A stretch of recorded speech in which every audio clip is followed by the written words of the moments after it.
যে অফিসে চাকরি করতো সেখানে প্রীতম এসে জয়েন করেছে। তো প্রীতম প্রথম দিনই যখন এসছে প্রত্যেকটা বন্ধুকে হাত জোর করে সবাইকে প্রণাম করেছে। এদিকে লালটুর পরিবারে লালটুর স্ত্রী আছে, তার একটি সন্তান আছে, তার বোন আছে, তার মা আছে।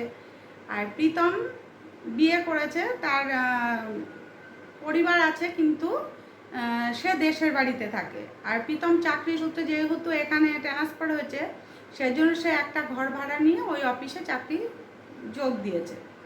তা প্রথম দিনই প্রীতমকে দেখে লালটুর খুব ভালো লেগেছে। লালটুর অনেক বয়স, মানে প্রীতমের থেকে লালটুর বয়স অনেক বেশি, কিন্তু তাকে একদম বন্ধুর মতো ভালোবেসে ফেলেছে। কিছুদিন লালটু আর প্রীতম একসঙ্গে অফিসে যখন যোগ দিয়েছে, অন্যান্য কলিগদের থেকে লালটু আর প্রীতমের একদম সম্পর্কটা খুব ভালো হয়ে যায়, দাদা আর ভাইয়ের মতো সম্পর্ক হয়ে যায়। প্রীতমও তাকে দাদা বলতে শুরু করে, লালটুও তাকে ভাই বলতে শুরু করে।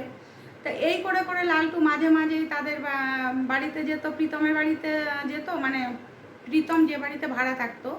আর প্রীতম তখনও তার বাড়িতে যায়নি। এবার প্রীতম লালটুকে দেখে খুব ভালো লেগেছে, তার লালটু প্রীতমের ভালো ব্যবহার দেখে ভালো লেগেছে।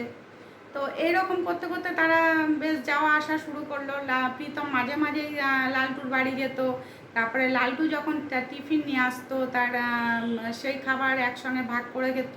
এই নিয়ে বন্ধুবান্ধবরা অনেক টোন টিটকারি করতো যে একজন বুড়ো ভামের সঙ্গে একটা কচি বাচ্চা ছেলের দেখো কিরম বন্ধুত্ব, এরকম বন্ধুত্ব আবার হয় বুড়োর সঙ্গে কচির বন্ধুত্ব।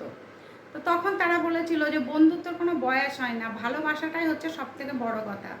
এইরকম প্রীতম লালটু দুজনে এরকম যাওয়া আসা, পুজোয় গিফট দেওয়া, এটায় ওটায় ভাইফোঁটা টোটা দেওয়া, সব কিছু করতে থাকলো। একদিন কি হলো, অনেক রাত হয়ে গেছে, তা ভালো ভালো রান্না হয়েছে বাড়িতে, লালটুর বাড়িতে। লালটুর মা বললো যে প্রীতমকে নিয়ে আয়, প্রীতম তো এখানে একাই আছে, ভালো মন্দ খেতে পারে না, ওর তো সেই হোটেলেই খেতে হয়, তো ও এখানে আমাদের বাড়ি আজকে খাবে। তখন ভালো ভালো রান্না করেছে লালটু স্ত্রী এবং বোন মিলে, অনেক কিছু রান্না করেছে। রান্না করে দাদা আর প্রীতম এসছে। প্রীতম আবার বাচ্চাটার জন্য অনেক কিছু কিনেও নিয়ে এসছে, খাবার দাবার, চকলেট, পুতুল, মানে টেডি বিয়ারটা নিয়ে এসছে প্রীতম, কেননা তারও তো পরিবার আছে, তাই না? তখন সে নিয়ে এসছে। পরে এবার রাত্রিবেলা বলেছে এত রাত আর তোকে বাড়িতে যেতে হবে না প্রীতম, তুই বরং আমার সঙ্গে থেকে যা। এবং করেছে কি, ভাইজিকে নিয়ে তার বোন শুয়েছে, আর মা আর ছেলের বৌমা আর মা মিলে একসঙ্গে শুয়েছে। এবার প্রীতম করেছে কি, তো মাঝরাতে উঠে বাচ্চাটি যখন ঘুমাচ্ছে দেখে তার ঘরে ঢুকে সে তার বোনের সঙ্গে অসভ্যতামি করে এবং অশালীন ব্যবহার করে। এবার বোনের মুখ টুক চাপা দিয়ে তার সঙ্গে অসভ্যতামি করে, যখন করে তখন তো সে কিছু বলতে পারেনি, কিন্তু সকালবেলা সবাই যখন উঠে দেখে ওইরকম বোনের মুখ টুক বাঁধা উপর হয়ে পড়ে আছে, তখন সে তার দেখে যে প্রীতম সারা বাড়িতে কোথাও নেই। তো পরের দিন যখন অফিসে গেছে, অফিসে গিয়ে সবাইকে বলেছে, কিন্তু প্রীতমের টিকিটাও পায়নি। আর দেশের কোথায় তার বাড়ি, কোথায় গ্রামে তার বাড়ি, সেসব কিছুই তারা জানতো না।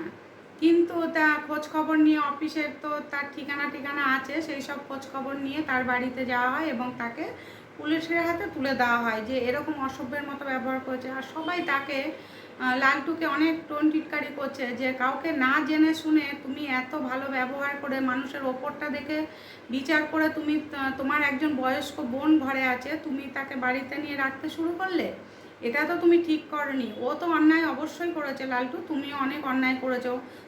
তুমি তো দেখেছো আমরা কেউ ওর সঙ্গে নতুন এসেছে, ওর সঙ্গে তুমি আগে ভালো করে মেশো, তার পরিবার সম্পর্কে তুমি জানো, ওর কে আছে না আছে, ওর চরিত্র কীরকম না জেনে তুমি এরকম বাড়িতে নিয়ে যাওয়া আসা শুরু করেছে। তখন তোমার আমাদের কথা ভালো লাগেনি, এখন দেখো তোমারই সর্বনাশটা হলো। তো তখন লালটু বললো আমার যেমন সর্বনাশ হয়েছে ওর সর্বনাশ আমি করে দেবো। তো ওর তখন বললো যে দেখেছো, মানুষকে আগে না দেখে না বুঝে তুমি তুমি বাড়িতে নিয়ে চলে গেছো, এরকম মানুষকে না জেনে শুনে কখনো তার সঙ্গে সম্পর্ক করতে নেই। আর সম্পর্ক করলেও সেটা বাইরে রাখাই ভালো, ঘরে নিয়ে যাওয়া উচিত না।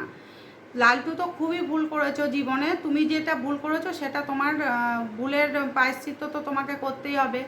তখন লালটু বলল, সত্যি আমি আমার বড় ভুল হয়ে গেছে যে ওর ফ্যামিলিগত কোনো বিষয়ে না জেনে ওর মুখের কথা বিশ্বাস করে আমি ওকে বিশ্বাস করে আমার বাড়িতে নিয়ে যাওয়া আমার বড় ভুল হয়ে গেছে। কেননা আমার বোন ছিল, আর ও যে এত নোংরা সেটা তো আমি জানতাম না, যে পুরো আমার সংসারটাই পুরো শেষ করে দিল।